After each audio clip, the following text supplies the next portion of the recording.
Ating pong pagpapatuloy ang ating pong series, Real Talk, Real Walk, Mark of a True Christians. Hindi naman din ho lingid sa inyong kaalaman na ang dami na ho mga peki ngayon. Tama ba? Peking relo, peking muka. Kasi mukha natin, napepeki na, hindi mo na alam kung totoo pa yung mukhang meron yung, hindi dito, yung mga nasa labas. No? Pero, hindi natin alam. You see, kaya nakita ho natin, kung naalala ninyo, in our previous studies, tinignan natin yung kay Peter. Na-realize natin na yung pong kay Peter, napaka-importante, na naintindihan natin yung true salvation, yung yaman nito, yung tamang tugon dito, at ganun din ang resulta. No? Consistent po yan. Ngayon, last week, tikining natin yung kay sa First John. Tama ba? Na dapat meron tayong tamang pananampalataya o right believing, yung pinaka-object ng ating pananampalataya. At gayon din kung paano ine-express yung pananampalataya na yun, na ipinapahayag yung repentance, meaning from our own self towards God. Kasi tatandaan nyo, hindi ko mo nagbago ka ng ugali, nagrepent ka na. Kailangan yun, bumalik ka sa Diyos through Jesus Christ. Kasi pwede kang magbago ng ugali na hindi ka talaga nagpunta sa Diyos. Are you following? Kaya importante yun kasi maraming tao bumait, pero hindi sila bumalik sa Diyos. In fact, they used their goodness against God. No? Ngayon, ang sumunod nakita rin natin na hindi lang yung right believing, kundi meron din po yung righteous living. Kasi imposible na hindi ka susunod sa Diyos the moment you come to know God, knowing that He is faithful, loving, that He always thinks what's best for us, and yet He is capable of accomplishing whatever He promised. No, hindi ka ba masusunod? Di ba? Kaya nga ho, kunyari, sa mga mag-asawa, kaya yung mga babae hindi agad nagsasabit. Kasi hindi sila nagdududa sila sa kakayanan ng kanilang asawang lalaki kung magagawa ba niya yung mga pangako niya. Di ba? Minsan naiisip natin, puro ka naman, mali-mali, puro ka lang salita. Minsan ganun eh. Hindi ko sinasabing lahat ng lalaki ganun ha. Minsan ganun. Kaya tuloy yung babae, nagdududa kung susunod ba o hindi. But if the woman trusts the man, as in, he knows na yung lalaki, when he says something, ginagawa niya at talagang may kakayanan siyang gawin because he's powerful enough to accomplish it, sigurado, susunod ka. Tama? And kaya the more we get to know God, the more we become obedient to God. Amen? Now, hindi lang yun. Nagkaroon tayo ng yung tinatawag nating hindi lang righteousness, kundi real love. Kung titingnan nyo yung pagmamahal, yan ang isa sa mga talagang palatandaan na naging Christian tayo. Ngayon po, ito po yung, kung si Pedro nagbigay ng babala, that there are so many false prophets around us, si John nagbigay rin ng babala, tingnan nyo naman, ngayon titingnan natin from Jesus Himself. Okay ba yan? O, tingnan natin ang sabi ni Jesus. Sabi niya, ayan, beware, again, tingnan, beware of the false prophets who come to you in sheep's clothing. Kung tingnan mo sila, para silang mga tupa. Kasi suot tupa damit tupa. But inwardly are ravenous wolves. Pero sa totoo lang, ito mga lobo ito, sabi niya. You will know them. So anong ating paraan para malaman kung totoo yan? Kasi sa una, hindi mo makikita kasi mukhang tupa naman eh. Kanya lang malalaman mo siya, sabi niya, by their fruits. Grapes are not gathered from the thorn bushes, nor figs from thistles, are they? So every good tree bears good fruit, but the bad tree bears bad fruit. Tingnan natin yung bunga, okay? Kasi hindi mo yan, mapepeki mo yan sa simula. But habang tumatagal, magbubunga na yan. Doon mo na malalaman kung totoo yan o hindi. Are you following? Now, tuloy pa tayo. Sabi niya, a good tree cannot produce bad fruit, nor can a bad tree produce good fruit. Every tree that does not bear good fruit is cut down and thrown into the fire. Kaya yung mga peke, itatapon naman yan eh. Relax ka lang, itatapon naman yan. No? Kasi sabi niya, so then you will know them by their fruits. Paano malalaman?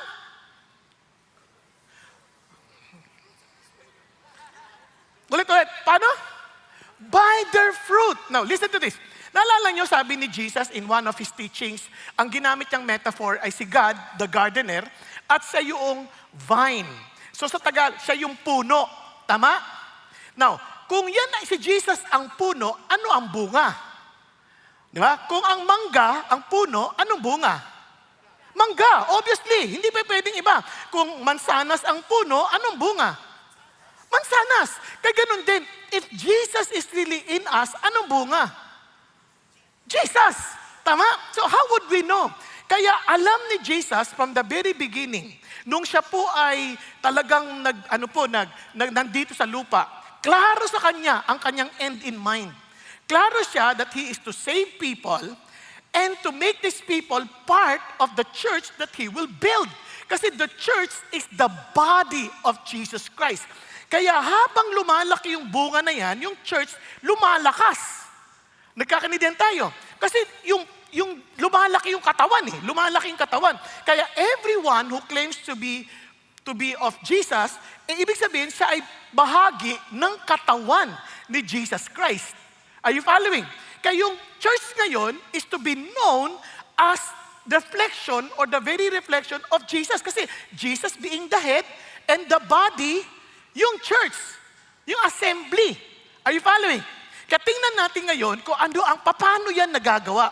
Paano natin yan maiintindihan. Kaya ang ating topic ngayong hapon is, Are you for real? Part 2. Kasi nakaraang linggo, naalala nyo, are you for real? Totoo ba yan? Parang katulad ng bata, totoo ba yan? Totoo ba yan? Parang gano'n. Kaya ito, titingnan natin, the legit Christian. Ano yung talagang legit, yung totoo? Yan. Tingnan natin. Sabi ho ni Howard Hendricks, ang ganda nung kinote ni Pastor Ricky kanina umaga, sabi niya, there is nothing as repulsive than phoniness in the spiritual realm. Sabi niya, conversely, there is nothing as magnetic as reality. Now, nung narinig ko, medyo nahirapan akong umintindi. Kasi medyo poetic yung dating, di ba? Pero papaliwanag ko sa inyo, ginawan ko rin ng translation ko, para maintindihan nating lahat. Kaya lang English din. Sabi niya, people really dislike fake behavior. When it comes to spirituality, ayaw ng tao yung fake, tama? Yung peking ugali, ganyan. On the other hand, being authentic and true is very attractive and pulls people in. Kaya marami ang nadidiskaril sa Christian life kasi ang daming peke. They claim to be Christians, pero hindi lang nakikita yung katotohanan. Sample lang ko kayo.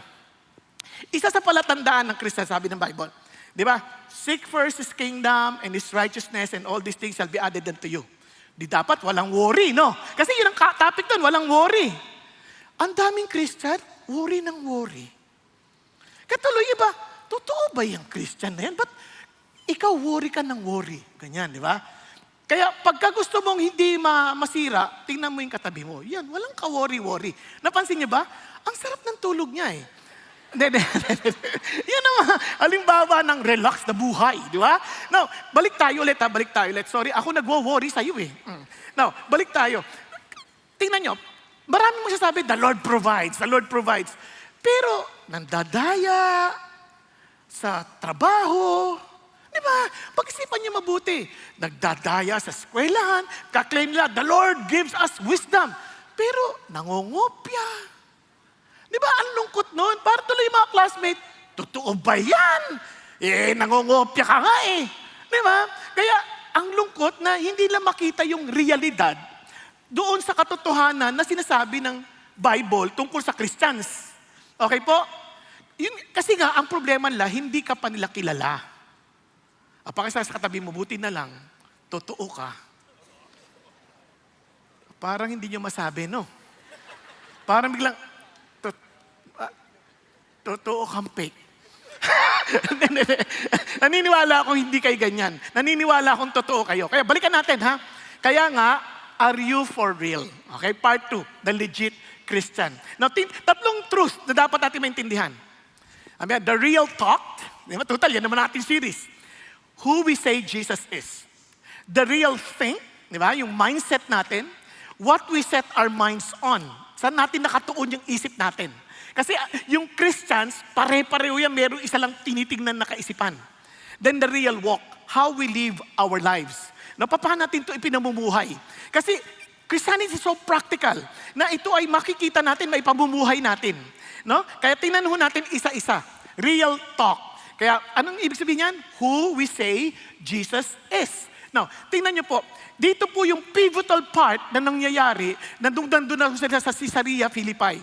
Now, when Jesus came into the district of Caesarea Philippi, He was asking the disciples, who do people say that the Son of Man is? Di ba? Sino ba ako sa tingin ng mga tao? Now, you need to understand, yung Caesarea Philippi, ito po yung bayan na parang in-offer nila kay Julius Caesar where they claim to be God.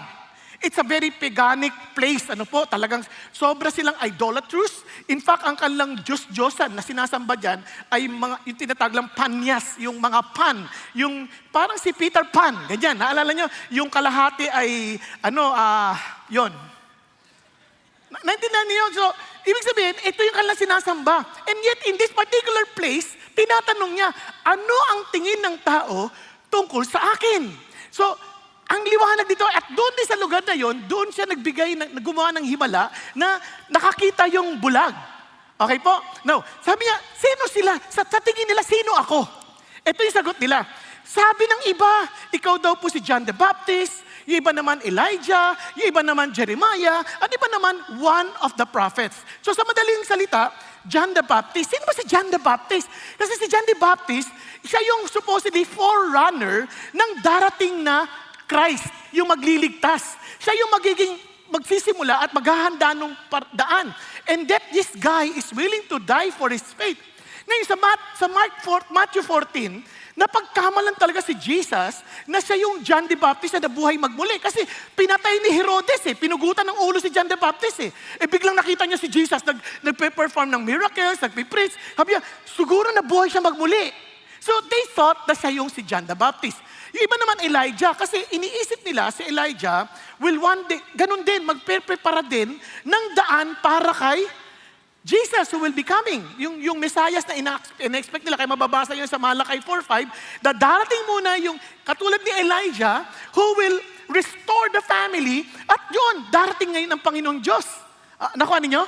Kaya nakadikit yan doon. Ngayon si Jeremiah naman, bagamat yung second Maccabees at saka Esdras hindi kasama sa Bible, kasi yan ay sinulat sa Greek, no? Parang hindi yan kasama sa Old Testament ng Hudyo. So dahil yan po ay parang literature na parang bahagi ng mga naging karanasan ng mga Hudyo during the Hellenist period, sinasabi nila si Jeremiah will come to prepare the way also of the coming Christ. So ano napansin nyo? Every one of them, not necessarily lahat, but almost every one of them, they think of Jesus as forerunner. Siya yung magpiprepare ng pagdating ng Diyos.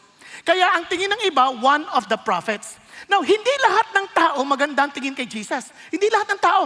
Noong mga panahon na yun, may iba, ang tingin lang kay Jesus, isang karpintero, anak ni Jose, isang makasalanan, naalala niyo yung bulag, sabi niya, don't you know that he's the sinner? Sabi niya, isang illegitimate child, at ang tingin nila, demonyo, iba naman, baliw, iba naman, fool and the object of contempt and scorn, talagang kinamumuhian. Ang tingin ng iba sa kanila, maging kanyang half-brothers. Kasi may kapatid si Jesus Yung mga half-brothers niya, sa John 7, makikita niyo yan, sabi niya, pasikat ka lang Nasusundan po ninyo? So iba-ibang pananaw lang kay Jesus. Ngayon, magugulat po kayo. Ngayon, maraming mga religious groups, they claim also to be Christians, pero tingnan niyo yung pananaw nila kay Jesus. May papakita ko sa inyo. Hindi ko sasabihin sa inyo kung anong grupo yan. Ito, nabasa ko sa kanilang mga literature. Si Mark, the archangel, si Jesus. And no other than, only begotten Son of God. Now, Jesus Christ. Yun ang kanilang tingin. Siya si Mark, archangel, sabi niya. Si Jesus, our elder brother, was begotten in the flesh by the same character that was in the Garden of Eden. Kapareho lang siya ni Adan. And who is our Father in heaven? Ito nakakatawa. Nasa aklat nila to nasa journal nila. That Lucifer, the son of the morning, is our elder brother. Magkapatid si Jesus at si Lucifer. Naintindihan niyo? And the brother of Jesus, sabi niya, tapos ito pa mabigat. He was married at Cana of Galilee and had many wives, including Mary and Martha. Biro pati si Martha, ginawang asawa. Tapos sabi niya, and also children.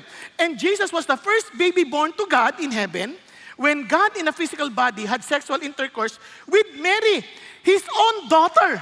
Sabi niya, he is the spirit of brother of Lucifer. Yan, nasa kanilang mga journals yan, and yet they claim to be Christians. Nasusundan niyo iba-ibang grupo. Now, ito naman ang isang tingin nila. Jesus was no more than mortal, whom their God favored, and made an example to the Israelites. They are unbelievers who say God is Messiah, Mary's son. Jesus was a prophet, but he was not crucified on a cross. Hindi daw siya namatay. He will return, but he is not God. Yun ang kanilang claim. Yung isa naman, Jesus is just one of millions of gods. Yan isang pananampalataya. Ganin na ng ibang grupo. Are you following? Now, ito ang tanong na malaki. Kayo, sino si Jesus sa inyo? Kasi madali yung, si Jesus, ganito, ganito. Pero tayo, sino si Jesus sa atin? Kasi importante yun. Importante nating maintindihan sino si Jesus sa atin. Now, para maintindihan niyo pa ito, ang mga Jewish writings, mas malala. Itong Jewish writings. Detailed Jews are to live their lives, has the following things to say about Jesus. She who was descendant of princes and governors played the harlot with carpenters. Lupit, no? Miriam, the Mary, the hairdresser, had sexual relations with many men. Kaya tingin lang kay Mary, prostitute. Jesus was executed because he practiced sorcery. Sa Sanhedrin yan. Jesus is the hell being boiled, not boiled in hot excrement. The Jewish encyclopedia pictures Jesus as blind in one eye and lame in one foot. Ganun ang tingin nila kay Jesus. Grabe, no? Hello? Now, gusto ko maintindihan nyo to kasi yan po ay naglipa na sa ating paligid. Kaya nga, when Pastor Ricky, sabi niya, when he researched about yung mga different views ng tao about Jesus at present time, ano sabi niya? Real person but was not God. Great teacher, nothing more. Jesus was a wise man and prophet who performed miracles and healed many. Jesus was a holy man, a wise teacher, and one of many gods. Ang lungkot, ano? Kaya itong tanong ni Jesus, okay, enough for the what people will say about me. Hindi yun importante. Ang importante ngayon na ito. Ikaw, anong tingin mo sa akin? Tanong mo sa katabi mo. Ikaw, anong tingin mo kay Jesus? Be honest. Anong tingin mo kay Jesus? Huwag theoretical. Gusto kong maintindihan mo, anong talaga tingin mo kay Jesus? Hello? Okay na tayo? Sabi niya, ayaw po makipag-usap. Sabi niya, ganun lang. Hindi, okay lang gisingin, walang problema. Para alam niya nasa service siya. Okay, doon din sa mga nanonood. Now, ganun din ang tinanong niya kay Peter. But who do you say that I am? Anong tingin mo sa akin? Ikaw, personally. Kaya ang Christian life, personal to eh. It must be personal. Hindi yung pag sumama ka na dito, okay ka na. Kasi parang ganito yan, kahit ilang beses kang pumunta rito sa CCF, kahit lagi ka nandito, it will never make you a Christian. Unless you realize who Jesus is to you. And hindi lang yung basta your realization of who Jesus is, but you have the right perspective of who Jesus is. Kasi hindi yung sapat yung idea mo lamang, kundi ano yung tamang idea supposedly para tungkol kay Jesus. Kasi sabi niya ganoon, Simon Peter answered, "You are the Christ, the Son of the living God." Sobrang buong buo. Bakit? Anong ibig sabihin nun? When you say He is the Christ, ito po yung sinasabing, you are the Messiah. You are sent by God. It is you whom God promised who will deliver Israel from the hands of our enemies. Ikaw yung inaasahan namin who will deliver us from our sins. You are the Christ. So in other words, you and I must come to that point. Now, you are my Christ. You are the only one who can deliver me from my problem. You can deliver me from my sin. Who can deliver me from the power of the enemy. Di ba? You are the Christ. Ikaw yung nakikilala ko. Wala na akong ibang aasahan. Now, itinuloy niya pa, the Son of the living God. And you know, whenever you mention the Son of the living God, similar to Daniel chapter 7, verse 13, they were expecting for the Son of Man to come. And sabi ganon, they understood that the title Son of the living God implied that person was God Himself. Kapag binasa niyo yung Isaiah 48, sabi niya, I myself will deliver you. Walang iba. No one else can save us but God Himself. Ngayon, pag sinabi mo, you are the Son. I recognize you now as my Savior. I recognize you as my Lord. Are you following? Now, bakit importante yan? Kasi nga, hindi pwede na sabihin mo lang, you're a great man. Kasi, Hindi yan ang option natin. Ang option natin, kasi kung si Jesus hindi Diyos, at sinaangkin niyang siya'y Diyos, anong tingin natin sa Kanya? Ulitin ko imagine niyo ako, hindi Diyos. Tapos inangking ako'y Diyos. Anong tingin sa akin? Ha? Sobra ka, ang lakas. Oo nga po. Isa, baliw yan. Pangalawa, sinungaling yan. Pero doon sa mga sobrang bilib sa akin, ikaw nga ang anak ng Diyos. At ikaw ang tagapagligtas. Mukha kang Buddha. Naintindihan niyo yung sabihin? Hindi, sa totoo lang. Kaya may mga ilan, pag sinabi lang sa'yo anak ng Diyos at walang makakaligtas, hindi dadaan sa Kanya, may naniniwala. Kakala nyo walang maniniwala, may maniniwala din. Pag sobrang manghang-mangha sila at akala na totoong-totoo yung inaangkin ng tao, pwede kang maniwala. But what God is saying is this, wala kang ganung option kasi dapat yan, kapag yung taong yan umaangkin na siya'y Diyos at hindi naman, tama si Ate Raquel, sinungaling ka. Kung sinungaling ka, hindi ka mabuting tao. You can never be a moral teacher, you can never be a good person kasi manloloko ka eh. You will bring people to hell. Are you following? O yun, budol ka eh. Tama ba? Tingnan niyo, parang nagkikwentuhan lang tayo dito, no? Ang saya-saya. Di ba? Nakuha ninyo ibig sabihin? Kasi yun ang importante. Kaya, wow! Kaya tingnan natin. Sabi ni Jesus, itong amazing part. This is about Christianity. Sabi niya, Jesus said to him, pinagpala ka, alam mo, Simon. Bakit? Simon Bar-Jonah, sabi niya, because flesh and blood did not reveal this to you. My Father who is in heaven. Now listen to this. Itong salitang to, napaka-importante. This shows us na yung Christian life is something supernatural. Hindi ito na-analyze, hindi ito pinag-isipan na, wow, it is so logical that you are the Christ. No, no, no. It was revealed to us by our Father. Sabi niya, my Father, sabi ni Jesus, revealed it to you. Kaya blessed ka. Hindi ito something na ang talino mo kasi kaya nakuha mo eh. Ang talino mo kaya naintindihan mo eh. Kaya nga itong tatandaan natin. Unless we really admit ourselves that we cannot know God by our own strength and wisdom, hindi natin makikilala si God. Habang mayabang tayo, nasasabi natin, babasahin ko lang yan, makikilala ko si God. Hindi yan totoo. Kailangan tayong dumating sa punto na aminin natin, Lord, supernatural to. Hindi namin to kaya on our own. Hindi ka namin makikilala unless you reveal yourself to us. Kaya sabi ni Jesus, tinan niyo sa John 6:44, no one can come to me unless the Father who sent me draws him, and I will raise him up on the last days. Bakit? Remember, multitudes of people were following Jesus. But when Jesus began to tell them, uy, kailangan yung kainin ang aking laman at inumin ang aking dugo. Grabe naman yan. Cannibalism naman yan. Diba? Pero pag inisip mo mabuti, he was describing what faith is. Ang faith, parang pagkain ng aking laman at pag-inom ng aking dugo. Bakit?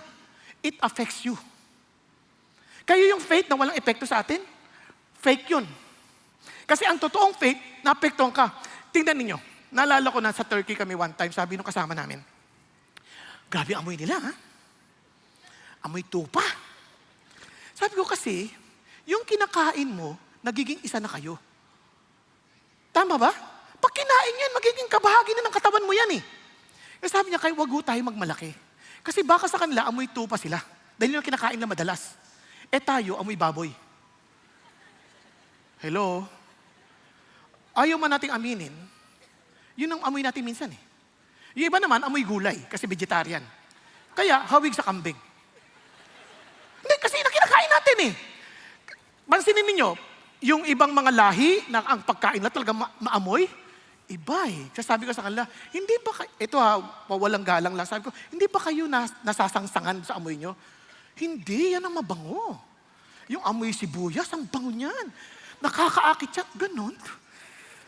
Sa atin, hindi tayo sanay, di ba? Sa kanila, masangsang yung amoy bulaklak. Pag amoy bulaklak ka, hindi ka mabango. Kaya sa kanila, hinahanap nila yung maanggo. Nakuha ninyo yung sabihin? Kaya, iba-iba kasi kung ano yung nating biases. Pero isang bagay yung tiyak ako, yung kinain mo at ikaw, magiging isa. And that is exactly what it means to be in faith in Jesus. Para mo siyang kinain na you become one. Therefore, if anyone is in Christ, he is a new creation. It's something supernatural. It's divine. Kaya sabi ni Peter, we share in His divine nature. Nagkakaintindihan po? Kaya kung inaakala natin, magiging Christian tayo dahil yung magulang natin Christian, dahil yung mga kamag-anak natin Christian, dahil lumaki tayo sa Christian church, pumasok tayo sa Christian school, Christian tayo. Hindi. There must be a supernatural unity between God and us, where we share His divine nature. Kaya unless the Lord reveals Himself to us, kahit sa normal na kaisipan, gusto niyong maging kaibigan si Presidente Bongbong? Hindi naman kayo pwedeng pumunta sa kanya. Hi, Pres. I want you to be my friend. Hindi naman. Baka hindi ka pa nga makalapit dahil ang daming gwardya niyan. Unless He Himself will take the initiative and say, I notice you're always looking at me and you're always following me. You see, can I be your friend? O, di ba? Bilang siya yung nag-alok ng friendship Tama ba? Hello? Hindi tayong pwedeng mag-take ng initiative. Ganun din sa Diyos. Unang-una, we cannot know God because so infinite. It is beyond our capacity to know Him. Kaya unless He gives us the capacity, we will never know Him. Tingnan yung sabi ni Jesus. All things have been handed over to me by my Father. Lahat binigyan sa akin ng tatay ko. And no one knows the Son except the Father. Why? Because if He is God, then no one has the capability to know Him. Because He is God. He is infinite. Only the one who is also God, who has infinite knowledge. Tama ba? Kaya sabi niya, only the Father knows the Son. Di ba? Now, nor does anyone know the Father except the Son. Hindi mo rin makikilala yung tatay kasi Diyos nga siya Parang it takes one to know one. Di ba? Ginagamit natin yan sa yung magnanakaw, nalalaman niyo kapwa magnanakaw kasi pareho sila magnanakaw. Tama? Nasusundan niyo po ako? O pinaniniginipan niyo na? O, ulit tayo Ang sabi gano'n, and anyone to whom the Son wills to reveal Him. Kumbaga, kung ipapakilala ni Jesus, yung tatay niya sa atin, that's the only way for us to know Him. Kaya nga, mapalad ka, Peter. Out of so many billion people, you came to know God. You came to know me. Imagine you are the Christ, the Son of the living God. Sa dami ng tao. Ibig sabihin nyo, sa buong Pilipinas, sa buong mundo, alam nyo bang ilang population natin? 7.8 billion. Grabe, no? And sino dito mga more than 65 years old? Huwag ko kayo mahiya. Kita naman sa mukha. Joke lang. Hindi halata, Renato, 70 ka na ba? Hindi halata Okay. So, alam nyo ba, sabi nila, ang nakakaabot lang ng 65 years old, 8% lang. May nagsabi nila, 8% lang. Tapos inisip ko, grabe. Ilan kaya ang Christian na talagang, yung Christian na hindi lang sa pangalan, kundi yung talagang naka-encounter kay Jesus. And if you are one of them, you're so blessed. Kaya nga sabi ni Lord, mapalad ka, Peter, out of so many people. Most of them, they saw me as John the Baptist, Elijah. But you saw me as I am. Andiyan po tayo. Alam niyo ba gaano ka-importante yun? Can you imagine? Kung talagang kilala mo si Jesus as God, as your Savior, anong kakatakutan mo sa lupa? Naisip ko kanina si Gerald, sabi ko, Lord, wala nang kinabukasan yun At walang makakapagbago doon. Ikulong mo yun. Paglabas doon, baka mas masahol pa Pero nung nakilala niya kayo, at ipinakilala niyo yung sarili niyo, nagkaroon ng saysay ang buhay niya. Nakapagtapos siya sa pag-aaral. O bagamat nagkamali siya, nakakapag-drive siya ng kotse bilang grab driver. Di ba ang blessing nun? Kaya bigla ako naisip yun, sabi ko, ako rin po, Panginoon, naalala ko, nakarasang mag-dyaryo bote, mag-tricycle driver. Ano kayang kinabukasan ko kung di ako nakilala ni Jesus? Sa tulong kilala ako ni Jesus, kung hindi ko siya nakilala, pag-isipan niyo mabuti. Now, tanongin yung katabi mo, ikaw kaya, ano kaya buhay mo kung hindi mo nakilala si Jesus?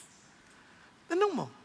Sabi nung isang katabi, hindi ko nga siya kilala kaya pala ganyan ang buhay mo Naku, ano niya ibig sabihin? Paano kaya? Kaya ako sobrang thankful ako sa Diyos. Nagkaroon ng sense yung buhay. Dahil nakilala na si Jesus. Tingnan nyo, kahit anong tagumpay mo sa lupa, sa mata ng tao, alam mo kung gaano ka-empty ang buhay mo. Alam mo, kahit na yung iba ng babae, alam mo rin deep within you, so empty. Di ba? Kaya nga yung iba, sabi niya, ayoko na si Alma, si Lorna naman. Ayoko na si Lorna, si Pe naman. Ayoko na si Pe, si Maria naman. Ba't ganun? Wala pa rin, empty pa rin. Si Mario naman, pero wala pa rin, still empty. Nagpalit na lahat, naging Mario na, wala pa din, still empty. Bakit? Yung iba sabi niya, pag ako naging mayaman, pagdating doon, bakit ganun?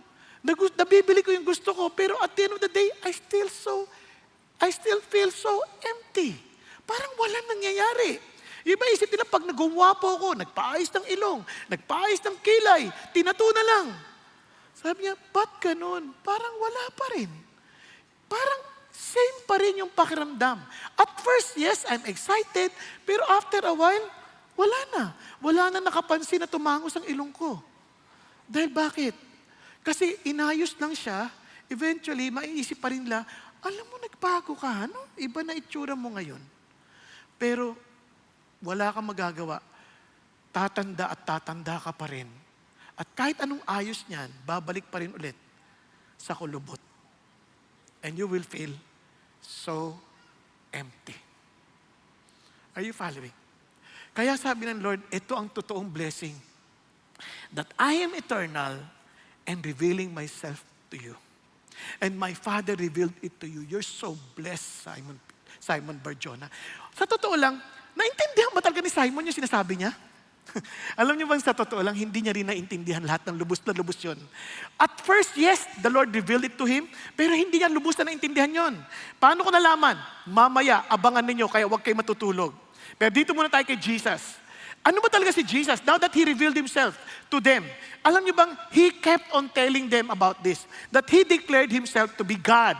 Kaya mismo si Jesus telling people that He is the Lord. Kasi sabi nga before Abraham was born, look at the words, I am. Bakit importante yon? Kasi sabi ni Jesus sa verse 24, kung may Bible kayo, wala akong slide dyan, sabi niya rito, therefore I said to you that you will die in your sins, for unless you believe that I am He, you will die in your sins. Hanggat hindi mo ako nakikilalang ako yung I am of the Old Testament, you will still die in your sins. Grabe no?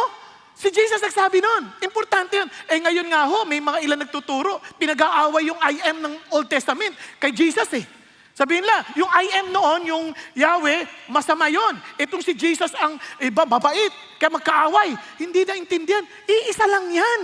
Parang sinasabi, kahit minsan isip natin, ba't pag nagbabasa kayong Bible, parang ang sama-sama nung Diyos nung nakaraan. Hindi totoo yun, napakabait niya. Kung alam niyo lang, yung timeline ng pagsusulat niyan, mahaba. Ilang libong taon yon. Kapag sinabi Lord, huhusgahan mo ang bayan na ito, sila yung lulupigin mo. Ang tagal ng inintay ng Diyos, 400 years. Kaya lang yung New Testament, ang bilis. Napansin niyo ba? Kaya lang minsan pag binabasa natin, kala natin ang bilis kasi nakaupo lang tayo. Ay grabe, pinapatay ng Lord lahat. Ay grabe. Ang tagal ng inintay ng Lord, huwag ka naman magmadali. Di mo ba napansin? Hindi kanya agad pinatay? Pag-isipan niyo mabuti. Sa New Testament, nagsinungaling lang si Ananias sa Sapphira, pinatay agad. O bakit ganun? Yun, mabilis yun. Nagkakaintindihan? Tanungin katabi mo, ilang beses ka na nagsinungaling? Ba't buhay ka pa? O pag-isipan niyo mabuti. Then you will see, God is a very patient God. Sabi nga niya, He does not, parang He's still waiting for everyone to come to repentance. Kung bakit? Kasi He does not want anyone to die wicked. He wants everyone as much as possible to be saved. Are you following? Kaya yung Diyos ng Old Testament tsaka yung ngayon, hindi magkaaway yan. Iisa nga lang yan kasi unless you know me as I am, you will still be in your sins. Balik tayo. Kasi sabi niya, I and the Father are one. Kasi sa Revelation, I am the Alpha and the Omega, who is and was and who is to come, the Almighty. And in fact, if you read further, sa verse 17, sabi niya naman, I am the Alpha and the Omega. Sabi niya, I have the keys of heaven and Hades. Di ba sabi niya, I was once dead, now I am alive. So he's referring to himself, si Jesus. Now, balik tayo dito. Jesus accepted worship kasi kung naalala nyo, kapag sila Peter, may lumuhod sa kanya, naalala nyo si Cornelius, lumuhod. Ay, hindi, tayo ka, tao lang ako. Tapos naalala nyo yung angel, nagpakita kay John, tapos lumuhod si John, sabi niya, tayo ka, tao lang ako. I'm just your fellow servant. Maging angel yan, maging si Peter yan. Kaya hindi na tatanggapin kasi alam nila, walang ibang yuyukuran kundi ang Diyos. But si Jesus, pagluhod ng tao, hindi siya sabi, oy, tumayo ka lang, tao lang ako. Hindi. He accept the worship. Kasi he really knew that He is God. Are you following? Now, ito pa. Ito naman, ano naman ang sinasabi ng mga disciples tungkol kay Jesus? Sabi ni John, mababasa niyo yan sa John 1:1, in the beginning was the Word, and the Word was with God. Alam niyo yung word na, in the beginning, yung Greek word dyan, ginagamit lang yan sa divine, sa deity. And yet, sinabi niya, ginamit niya kay Jesus, in the beginning was the Word, and the Word was with God. And the Word became flesh and dwelt among us. Now, if you read further, sabi niya, law came to Moses, but grace and truth came from Jesus Christ. Are you following? Andiyan pa kayo? Okay, good. Now, John 20, Thomas answered and said, Lord and my God. Hindi yun nagulat siya. Nakita siya, hi, my Lord and my God. Uy, di ba yung iba sa atin, ganyan parang out of expression, di ba? Hi, buntot ng kung ano, di ba? Pero hindi yun ganun. It was really an acknowledgement, Lord, you are my Lord and my God. Nakuha ninyo? Tapos ito pa, sa sulat niya, shepherd, the church of God, which He purchased with His own blood. Kaninong church? Church of God. Sino yung bumili? He purchased with His own blood. Who died on the cross? Nakuha ninyo? Okay, then Titus stood, looking at the blessed hope and appearing of glory of our great God and Savior, referring to whom? Jesus Christ. Now, ano pa? Yung mismong kanyang sacrifice, nagpapakitang siya nga ay Diyos. Kasi bakit? Jesus Christ the righteous and He Himself is the propitiation for our sins. And not for us only, but also for those of the whole world. Now, kung babalikan ninyo, naalala niyo sa Mark, pinatatawad ka niya. Sabi niya, just for you to know that the Son of Man has the authority to forgive sin. Now, isipin niyo to. Halimbawa, nakalimutan ko yung pangalan mo ulit. Tom. Si Tom. Halimbawa si Tom. Nagkasala sa akin. Tapos sabi ni Renato, pinatatawad ka niya. Pero wala siyang sinabi sa akin. Hindi kami nag-usap ni Renato. Siya lang nagsasabi, pinatatawad na kita. Bakit? Ikaw bang may utang kay Renato? Ha? Anong karapatan ni Renato? Patawarin ka. Ikaw may utang sa akin. Nakuha niyo? Wala kang karapatan na magpatawad kung hindi naman ikaw ang pinagkakasalaan o pinagkakautangan. Tama? For Jesus to say, your sins are forgiven, ano sinasabi niya? Sa akin ka nagkasala, kaya I am forgiving you. Nasusundan ninyo? Kaya nga sabi ng mga Pariseyo, ano siya? Diyos? Diyos lang ang may karapatan magpatawad. Tama. Siya lang ang karapatan magpatawad kasi siya yung Diyos. Ngayon, mga tao ngayon, nagpapa-Diyos-Diyosan din humingi ng tawad yung tao. Patawarin niyo po ako, nagnakaw po ako ng kambing. Sige, magdasal ka ng ganito, ha? Tapos, sasabihin, pwede ko pong doblehin. Bakit? Meron pa po yung anak yung kambing, hindi ko nakuha. Kaya tuloy, niloloko natin ang sarili natin. Di ba? Hindi ganun. Kasi kung naintindihan mo yan, nakiintindihan mo si Jesus. Now, balik tayo dito. Kaya naman, sabi niya, I also say to you that you are Peter. Wow! Now, this is the journey. Now that you personally recognize who Jesus is, ano sabi niya? I also say to you that you are Peter. Ibig sabihin, rock. And upon this rock, I will build my church, and the gates of Hades will not overpower it. Sabi niya, tingnan yung laro ng words ni Jesus. You are rock, and upon this rock, I will build my church. So, yung Christianity, bagamat ito po ay personal, ito rin po ay corporate. Kasi the moment you understand that you are now with Jesus, now you are now being part of my body because that's what I will build.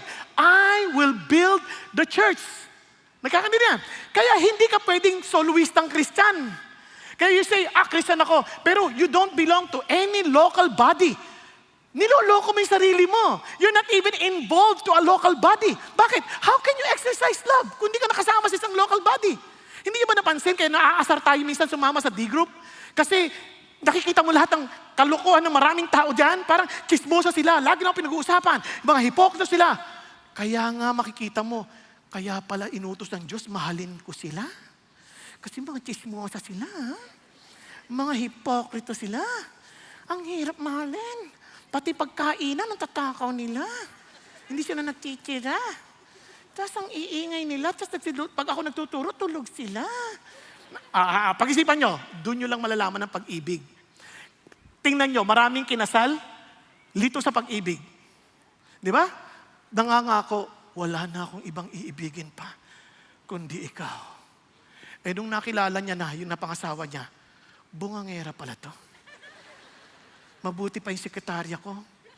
Magalang. Doon, matetest na yung totoong pag-ibig.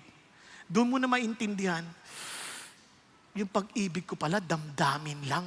Kasi ang pag-ibig ng Diyos, desisyon. Kaya nga pwede mong mahalin, pati kaaway mo. Because you made up your mind. By the grace of God and by the power of the Holy Spirit, mamahalin ko to dahil yun ang totoong kapangyarihan ng Diyos. Huwad ako kung hindi ko yan mamamahal. Kaya maraming mga tao, they are not involved with the church. At akala nila Christian sila, and yet they hate everybody and bring judgment to everybody and saying, mga huwad sila. Naintindihan niyo po? Now, kaya nalilito naman sila dito, sino ba dito yung rock? Sino yung foundation? We know that Jesus Christ is the foundation. Paul himself said that. Para makita lang natin, para makipakita ko sa inyo. Ano sabi niya? To the grace of God which was given to me like a wise master builder, I laid a foundation and others is building on it, but each man must be careful on how he builds on it, for no one can lay a foundation other than the one which is laid. Ano yun? Jesus Christ. The very cornerstone. Si Jesus Christ, walang iba. So, anong ibig sabihin nun? Upon this rock, Peter, I will build my church. Ang sinasabi ni Jesus ganito, ikaw, Peter, yung sinabi mo, yung pagkakakilala mo sa akin, ikaw ngayon ang kauna-unahang membro nitong assembling gagawin ko. Yung mga tulad mo, yan yung assembling gagawin ko. It is the confession that you understood about me, being the cornerstone. Kaya ikaw din ang magpapasimula para ikalat ang mensahe na yan upang malaman nila na ang bawat bahagi ng iglesia na to, hindi ko sinasabing kailangan CCF-er, kundi kahit nasa CCF ka, kung hindi mo talaga nakikilalang si Jesus as the Christ, the Son of the living God, na ang buhay mo nakatalaga sa Kanya, hindi ka pa rin bahagi ng church. Nagkakanindihan tayo. It's not the institution. It is the reality that you're part of the body of Christ. Kaya nga ito sinasabi ng Panginoon. Tingnan nyo para maintindihan natin. Kaya ito sinasabi niya. Tingnan nyo. So then you are no longer strangers and aliens, but you are what? Fellow citizens with the saints and are of God's household. Bahagi ka na sa pamilya ng Diyos. Having built on what? On the foundation of the apostles and the prophets. Christ Jesus Himself being the cornerstone. Kaya nga yung mensahe ni Peter sa Acts chapter 2, he was the first one who gave the message of Christianity, and 3,000 were added to the church. Because they realized who Jesus is. Kaya ang message niya, sabi niya, you did not know Jesus, you killed Jesus, but now you know that He was raised by God and He is the Savior whom God promised. Kaya yung mga tao nanumbalik, repent, ibig sabihin, manumbalik ka sa tamang pagkilala kay Jesus and be baptized and your sins will be forgiven. Ano ibig sabihin ng baptized? Cover up yourself. Be transformed with the likeness of Jesus. Yung changing of color, ikaw na yan. That's your new being.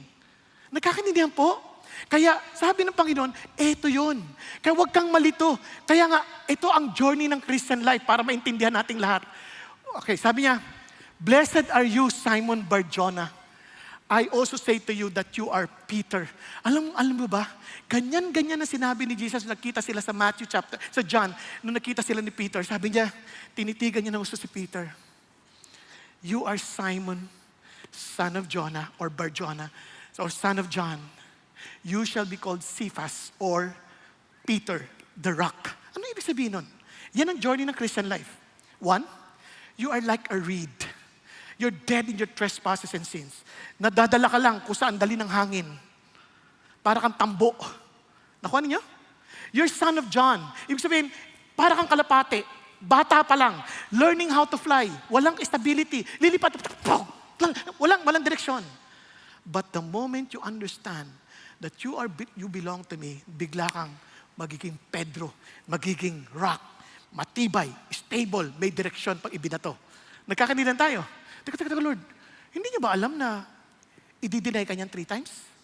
Hindi mo ba alam, i-rebuke ka na ni Paul? Hindi mo ba alam yan, Lord Jesus? Alam ko. Nakita pa lang kayo. Sinasabi mo na kung ano magiging siya. Yan ang Christian life. Kasi sinasabi ko sa iyo, now that you're Christian, I know you who you are. You are a new creation. Lord, alam niyo bang, marami pa akong pagkakamaling magagawa? Alam ko. Kaya nga, babayaran ko lahat yun eh.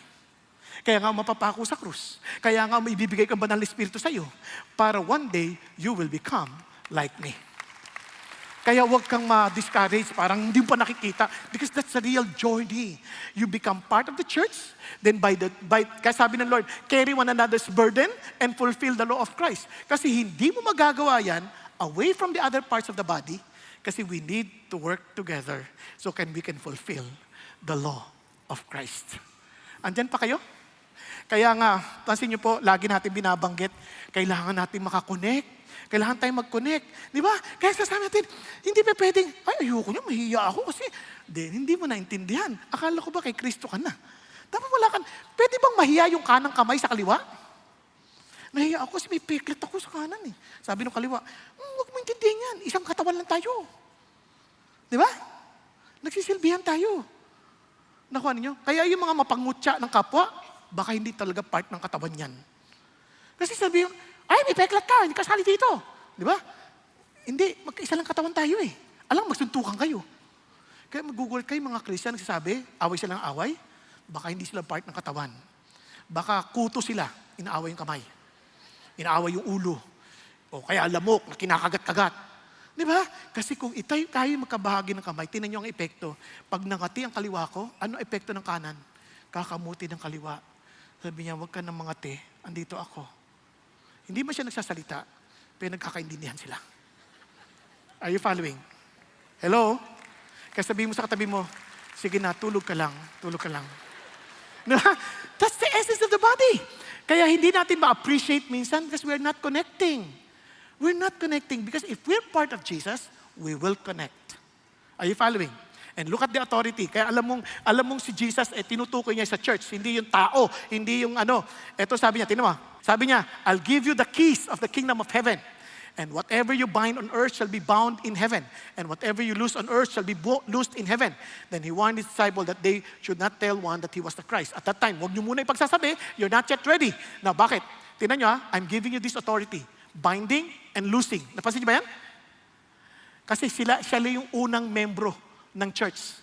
Paano ko nalaman? Pagdating sa Matthew 18, kapag yung tao nagkasala at hindi niya tinatanggap yung kasalanan niya, tell it to the church. And if he refuses to listen even to the church, baka hindi yan tatawag ng Christian. Let him be as you as a Gentile and a tax collector. I truly say to you, whatever you bind on earth shall be bound in heaven. And whatever you loose on earth shall have been loosed in heaven. You see the authority of the church? Grabe, no? Parang, wow. They declare, they have this authority to recognize those who are part of the body of Christ. Okay tayo? Andyan pa kayo? Hello? Now, good. So, balikan tayo dyan. Kaya ulitin ko, ano ang real talk? Ito yung dapat nating pinangahawakang truth. We declare Jesus as Savior, Lord, King, and Master of our lives. And if our Master tells us to be part of the body, then let's be part of the body. Okay tayo dyan?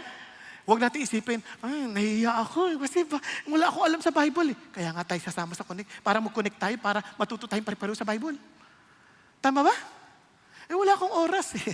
Ano mas mahalaga sa iyo? Yung oras mo o yung relasyon natin kay Jesus? Pag-isipan niyo mabuti. If you know that He is your Christ, your Savior, all other priorities are secondary to Jesus. Amen?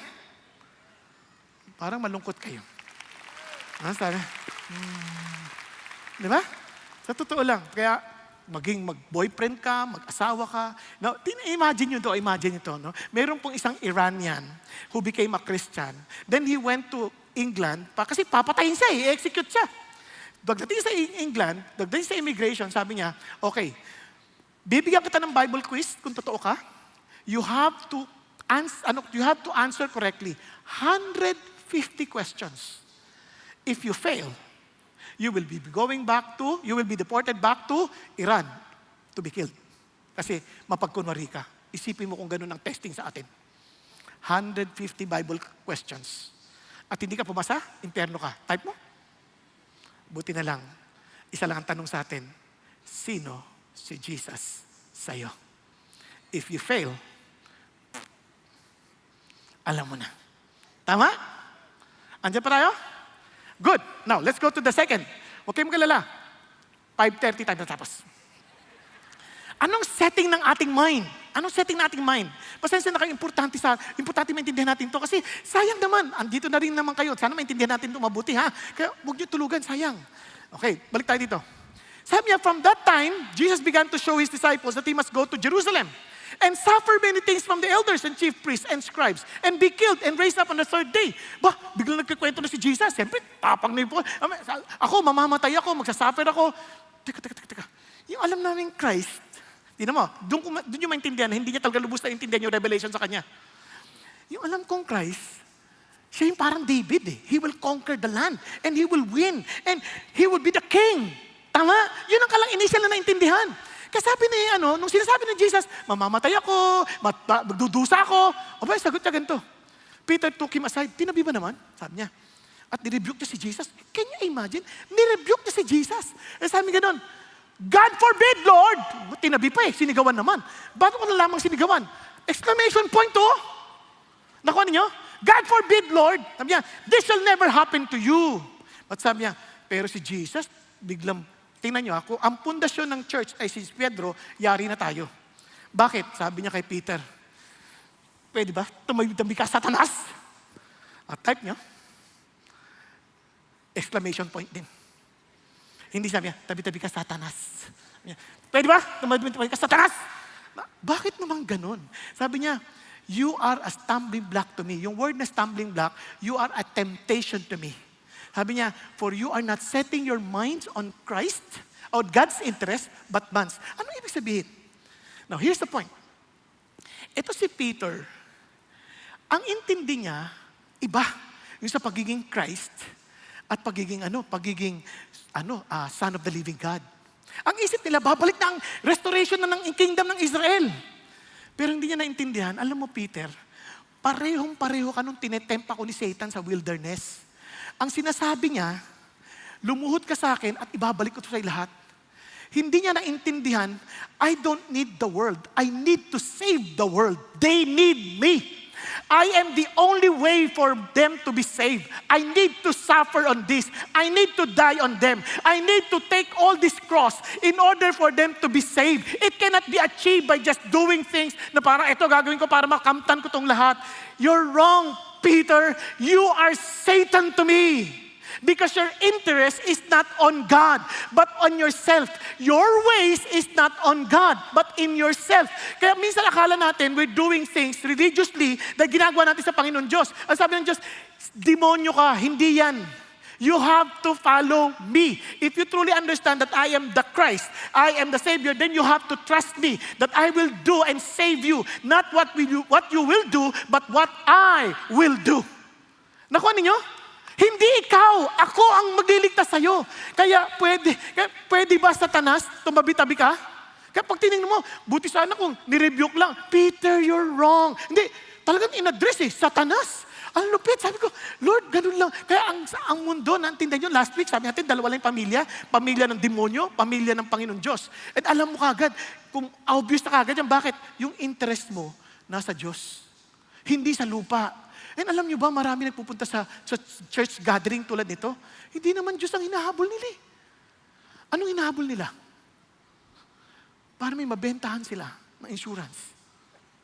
Para may mabentahan sila, makilala nila para yung iba maloko nila, mabentahan ng cake na halagang 10,000. Kaya lang down payment agad, bago i-deliver. Nung bayad na, hindi mo siya makita. Naglaho siyang parang cake. Ang daming nangyayaring ganyan. Hello? Yung iba napunta para ano? Utangan. At pagkatapos mangutang, hindi mo sila makikita. All in the name of the Lord. Kaya mag-iingat po kayo, hindi ko mo Christian na nagsabing Christian sila, maniniwala ka na kagad. Ang dami hong peke. Nagkakaintindihan? Yung iba naghahanap lang ng maliligawan. Nung mapasagot na nila at napangasawa na, wala nang interest sa Diyos. Kasi nakuha nila yung gusto nila. Kaya nakakaawa ang marami, nabibiktima. Your friends, I'm telling you this. You're Satan. Your interest is not on God, but on this world. Kaya ganun palang sinasabi ng Diyos. Pero wag na wag kayo magsasabi sa mga tao, Satanas ka, wag ganun. It's just a matter of reminding ourselves, Lord, tulungan niyo kung wag po akong sumunod kay Satanas. Tulungan niyo po ang interest ninyo, ang aking panguunahin. Kaya dito niyo maintindihan kung bakit ang Christian, ang unang epekto sa kanila, nagkakaroon sila matinding uhaw sa salita ng Diyos. Napansin niyo ba yun? You want to know God more. You want to understand the gospel, the Word of God. Then nagkakaroon ka ng totoong uhaw ng panalangin. Asking God for guidance, for wisdom. Asking God for anointing that you may understand His words. Walang exemption. Hindi mo pwede sabihin, hindi ako marunong magbasa. You know why? Si Anne Preston sa Great Britain. Katulong, hindi nakapag-aral. No read, no write. Sabi niya, Lord, I want to know you more. I want to understand your word. Lumuluhod. Nagpe-pray, Lord, what is this? What is this? Hanggang sa nakabasa ng Bible. Pero hindi makapagbasa ng newspaper. Sabi niya, totoo ba yan? Talaga marunong ka magbasa? Nakaka-memorize pa ng passages. Tapos ang pinasubok sa kanya, basahin mo tong dyaryo. Sabi niya, hindi ako marunong. Pero ito familiar sa akin. Parang Lord. Pero hindi yung Lord ko. Bakit? Walang apoy sa puso ko eh. Kasi pag ginabasa ko yung Lord ko, nag-aapoy eh. Nung tinignan, o nga, Lord Byron nakalagay. And alam nyo, nakakabasa sila. Kaya walang excuse. Walang excuse. Ako kahit nakapag-aral ako, hindi ko masasabing na magaling ako umintindi. Hindi ho. Nagugulat na, pag hindi ko naintindihan talaga, Lord, tulungan niyo naman po, hindi ko maintindihan eh. Ano ba ibig sabihin nito? Lord, ano ba ibig sabihin nito? And you know that God is really at work because He's the one explaining. Alam niyo, wala sa talino ng tao. Kaya nga, doon niyo maintindihan, Lord, yung interest mo ang gusto ko, please open my eyes. Please, Lord, help me. Hindi ko to kaya on my own. Atin ako ng Bible study, nag-aral ako ng hermeneutics. So, ang mahalaga, gusto ko makilala si Jesus. And you will know. And you will know. There were times na ina-atake yung Trinity. Hindi ko talaga alam paano sagutin. Lord, paano ko sasagutin? Talaga bang kayo ang Diyos? Kayo ba talaga? Anong galing ng Diyos? So biglang binigyan ako ng verse. Pinuntahan ko agad. O nga no. Tapos meron noon pagtatalo tungkol sa healing. Sabi niya, Lord, lagi ako nagkakasakit eh. Baka mali talaga ako. Di ba dapat laging malusog ang Christian? No, binigyan ako ng Diyos out of the blue. Galatians chapter 6 verse 13 and 14. Sabi niya, out of bodily illness, I preach to you the gospel. Si Paul may sakit. Nagpipreach ang gospel. Ay, salamat Lord for your encouragement. Hindi ako iba. Minsan kasi kung ano nung turo siya sabi, hindi ka na magsasuffer because Jesus suffered on the cross. Yes, hindi ka na magsasuffer sa impyerno. But it is our excitement that though we are suffering here on earth, we know that my Savior suffered and it's a great privilege for me to suffer in His name. That's maturity. Hindi yung, matured na ako, hindi na ako dapat nagsasuffer, hindi na ako magkikarry ng cross, hindi ko na kailangan yan because Jesus Christ did all of that for me. Hindi totoo yan. Tingnan ninyo. Ano sabi nila? And they took His advice and after calling the apostles in, they flagged them and ordered them not to speak in the name of Jesus and then released them. Look at what they said. So they went on their way from the presence of the council, rejoicing that they had been considered worthy to suffer shame for His name. And every day in the temple and from the house to house, they kept right on teaching and preaching Jesus as the Christ. I knew Jesus. I am willing to die for Jesus because it's a great privilege that my Savior died for me and I'm given the privilege to share in His suffering. Yun ang Christian. Ngayon ang Christian gusto, bless me Lord, bless me Lord, bless me Lord, more money Lord, more money. Naging greedy. Hindi naman masamang i-bless tayo ng Diyos financially. Hindi masamang ma-bless tayo materially. Pero what's the point of all those blessings if not for us to grow in Jesus and advance His kingdom, because that is our calling. Amen po? Hello? Minsan nawala na tayo sa wisyo. Teka muna. Kung naintindihan mo yan, yung mindset natin iba na. Kaya sabi ni Paul, therefore if you have been raised up with Christ, keep seeking the things above, where Christ is seated at the right hand of God. Set your mind on the things above. Anong naiisip mo ngayon? Talaga bang si God? O yung kakainin mo mamaya? Anong naisip mo ngayon? Magkikita kayo mamaya, may date kami. Yan ginagamit ko, hindi kayo to ha, yung sa service, sa 6 o'clock. Pero, anong iniisip mo ngayon? Ang tanong, Lord, iniisip mo talaga si Lord? Yung bagay ng Diyos? O ang iniisip natin, ano oras siya matatapos? Pag-isipan niyo mabuti.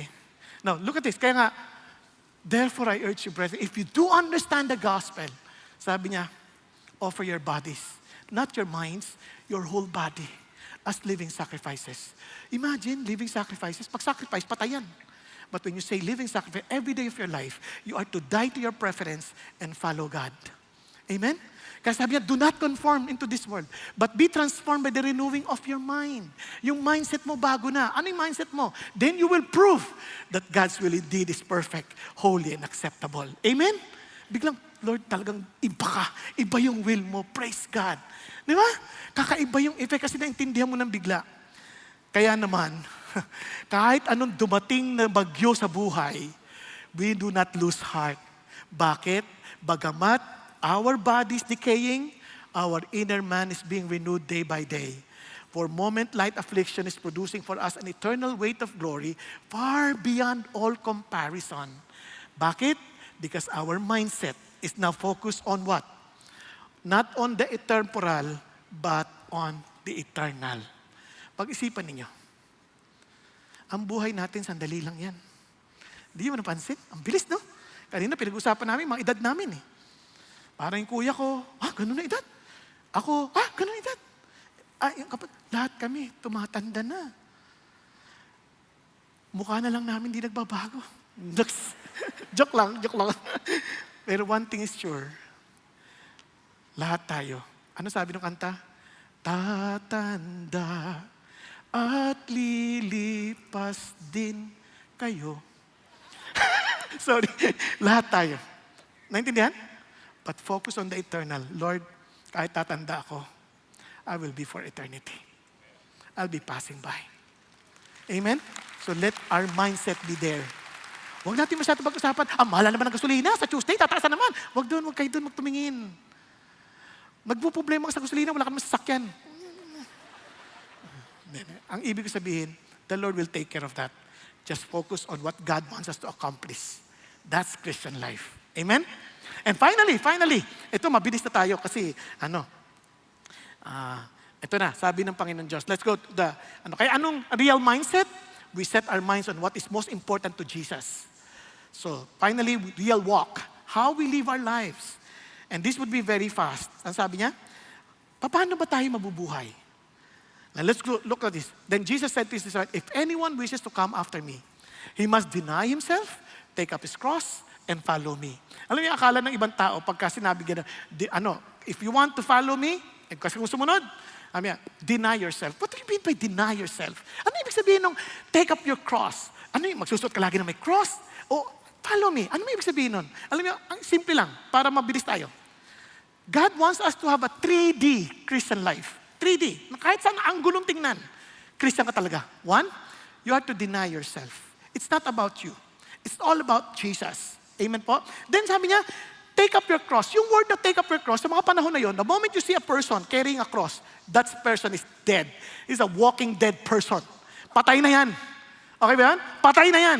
So in other words, it's not about us. It's not about our survival. It's all about His purposes. Then follow me. Do what I'll tell you. Bigla tayong binigyan ng mission. May mission tayo, kaya itong tatandaan ninyo, ha? Pakisabi sa katabi mo, you are immortal until the mission is accomplished. Okay? Hindi ka mamamatay. Kaya huwag isipin, nanghihina na ako, parang sakit na ng tuhod ko, sakit na ng balakang ko. Ay, huwag ka mag-focus dyan. Hanggat hindi tapos ang mission mo, hindi ka mamamatay. Kahit masakit ang likod ko, okay lang, masakit lang yan, pero hindi ka mamamatay. Kahit sakit ang tuhod ko, huwag ka madala yan. Kanina nga, lumuhod ako, hindi ko alam, natatayo pa ako eh. Ginabahan nga ako, sabi ko, Panginoon, makakatayo pa ba ako? Huwag mong pasinin yan, basta tumayo ka sa akin. Bakit? We are immortal until our mission is accomplished. Kaya don't focus on your pains. Don't focus on yung mga weaknesses. You focus on the strength of God. Amen? Amen. Focus on the strength of God. Now, kaya ang sabi ng Lord, tingnan nyo, ang ganda na sabi niya, for whoever wishes to save his life will lose it. But whoever loses his life for my sake will find it. Alam niyo bang maraming tao until today, they're still seeking for life? Yung totoong meaning ng buhay. And anong kaysa nila hinahanap? By accumulating more possessions, thinking that kung mataas yung kanilang net worth, may value yung buhay nila. Kaya tuloy pa nagtatanong tayo, para mabigyan mo siya ng totoong value, anong tanong natin kagad? Anong pangalan mo? Kaninong pamilya ka galing? Pag hindi nakuha doon, ano susunod tanong? Anong trabaho mo? Wow! Abogado ka? Wow! Pag sinabing, abogado po yung boss ko. Okay. Ano ka? Driver po. Okay. Tapos iba na yung tingin bigla, bumababa. Para akala natin, nandun yung posisyon. Wala doon. Wala doon. Tingnan niyo mabuti ha. Paano matatagpuan ang buhay? If you lose your life for my sake, then you will find life. Doon nyo lang maintindihan. Until you see your identity in Jesus, you'll never find real meaning to life. Not your achievements, not your mga awards. Wala yan. Kahit na ang dami mong titulo. Kaya nga sabi ng Bible, what does it profit a man if he gains the whole world? And yet he does not find his identity in Jesus. His soul is lost. He didn't even know where to go when he dies. Di ba? Walang saysayan. Walang saysayan. Useless lahat yan. Yun ang sasabi ni God. For the Son of Man is going to come in His glory with His Father. Sabi niya, and with His angels, then He will repay every man according to his deeds. Anong klaseng deeds? Deeds identified in Jesus. Anong ibig sabihin yan? And let me end. Ito pong one of the top running backs in the nation sa Amerika is Heisman Trophy favorite, si Aston Ginty. Nakaupo siya, the Fellowship of Christian Athletes, to discuss ultimate transformation. He underwent and how he credits his faith for that change. I'd like to say that I'm a Christian, cleverly disguised as an all-American running back. Grabe yung kanyang identity, no? Sabi niya, Christian po ako. Nakasuot lang po ako ng isang all-American running back. Kaya kung meron man akong achievement ito, kasi Christian po ako. So, ngayon, sabi mo, if you're a businessman, Christian po ako. I'm disguised as a businessman. I am Christ in business. Estudyante po ako. Ako po'y Christian, disguised in a student body. Nakuha ninyo? So wherever you go, you know that your identity is in Jesus. Not in your position. Kilala ba kung sino ako, ha? Ako ang presidente ng homeowners. Nakstibay, ha? Hindi. If you understand who you are, I am a Christian. I am disguised as a president of the homeowners. Friends, I am a Christian. I am disguised as a congressman. Then I will pass laws that will honor Jesus. Remember, I'm a Christian disguised as a senator. I'm a Christian disguised as a mayor. I'm a Christian disguised as an employee. That people will know that even my boss will appreciate the services of Jesus because I am a Christian disguised in my position right now. I am a Christian disguised as a housewife. Kaya my husband will always honor Jesus because he sees Jesus in the way I act. I live as a wife. I am a Christian disguised as a husband, that my wife will desire always to be in love with Jesus because he sees the truth of Jesus in my life. Is that your identity? I pray wherever we are, they will say, Christian ka ba? What makes you so different? What makes you so different? Hindi nyo kailangan kumbinsin ng taong Christian ka. They will know. Because they know you are in disguise. Tayo pong lahat ay yumuko at pumikit sandali. Kapatid, real walk means we live Christ-like. And as a body, we project to Jesus, who is the real Christ, the Son of the living God. Habang tayo po'y nakayuko at nakapikit, kapatid, sino si Jesus sa'yo? Talaga bang siyang Panginoon mo at tagapagligtas? Masasabi ba that your confidence in facing death is because you know that Jesus is your Savior? Talaga bang nakikita mo siya as your Lord where you know that deep within your heart, you are to serve Him, you are to love Him, you are to submit yourself to Him?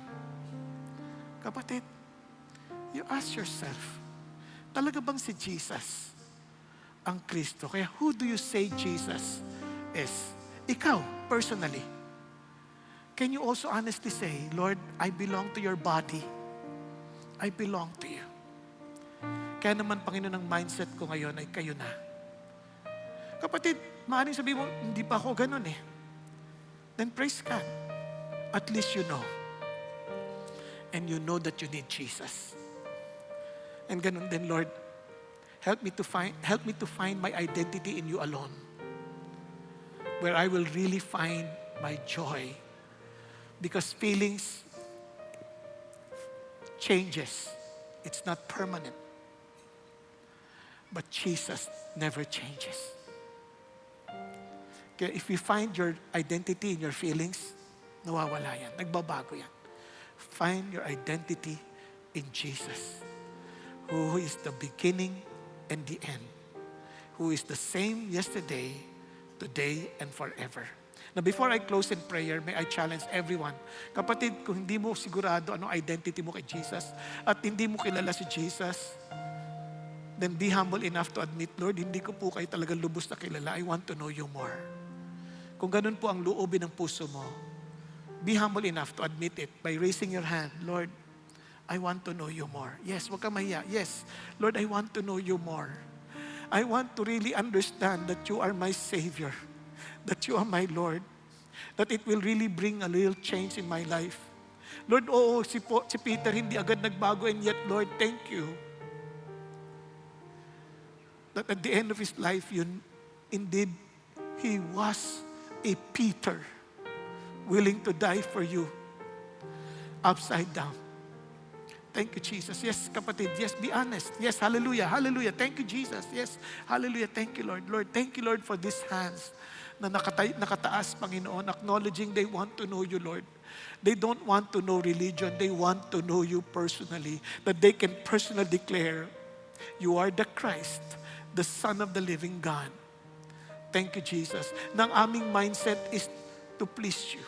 Ang mindset is your interest, not ours. Na ang aming Panginoon Diyos pamumuhay is totally identified in you, na willing to deny ourselves, taking up the cross, and following you, my Lord.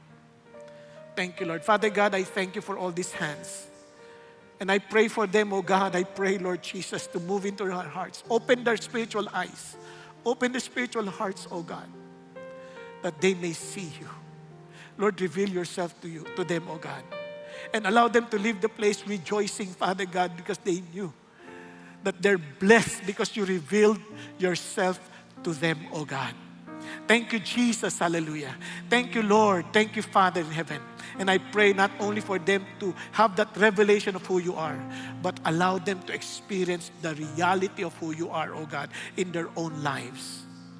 That they will leave the place declaring that they're Christians, disguised in whatever calling or occupation they have and position in life. Thank you, Lord.